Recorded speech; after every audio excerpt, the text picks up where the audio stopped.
Here with reaction, Fox News contributor Joe Concha, along with Just the News founder. He broke a lot of these stories. He's the founder and editor, John Solomon. Didn't the Horowitz report also refer, if he really feels that way about people accused of lying, didn't he refer people like Jim Comey and Andrew McCabe to be investigated for lying, John Solomon? And now that we see a little bit, getting a little glimpse into Durham's path forward, what do you glean from all of this? Well, listen, the entire case was built upon lie upon lie upon lie.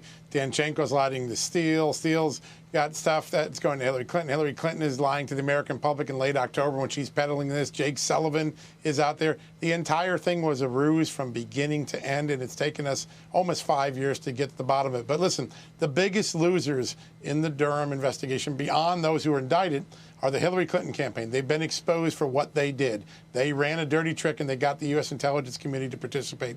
The news media, and I'm going to leave that to my good friend Joe, who knows more about it than I, but the news media got taken for an incredible ride, and the FBI. There's only two possibilities. The FBI was so incompetent they failed to see the dirty trick, or they knew and they perpetrated and allowed it to go on. Neither one is good for the American people. Unbelievable. Joe Concha, the media now, we could do hours and hours of tape of the media mob, CNN, fake news, MSDNC. They perpetrated these lies along with the likes of the congenital liar Adam Schiff. They've never retracted. They've never apologized. They've never corrected the record. They've never admitted they're wrong. They've never been held accountable.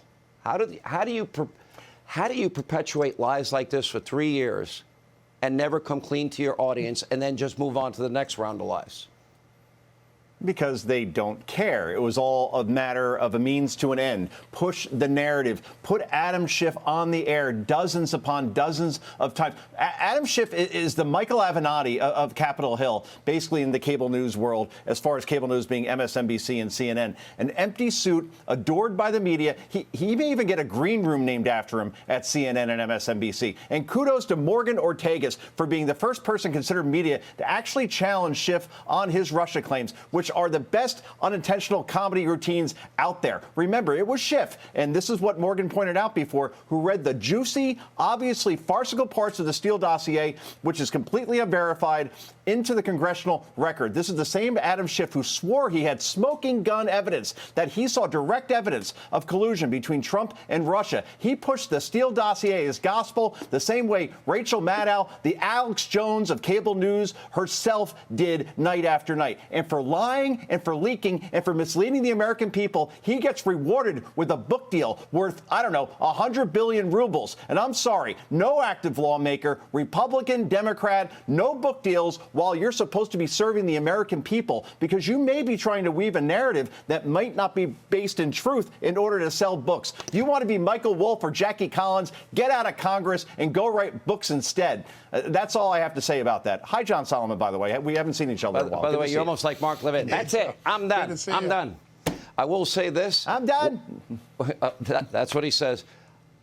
We do not have equal justice and equal application of our laws in this country anymore. We have a politicized DOJ as we speak, and we literally have, if you're a Democrat, you get one system of justice. If you're a conservative and Republican, you get an entirely different set of justice in America. If that doesn't get solved and resolved, we won't have a country. John, Joe, thank you. I'm Steve Doocy. I'm Brian Kilmeade. And I'm Ainsley Earhart. And click here to subscribe to the Fox News YouTube page to catch our hottest interviews and most compelling analysis.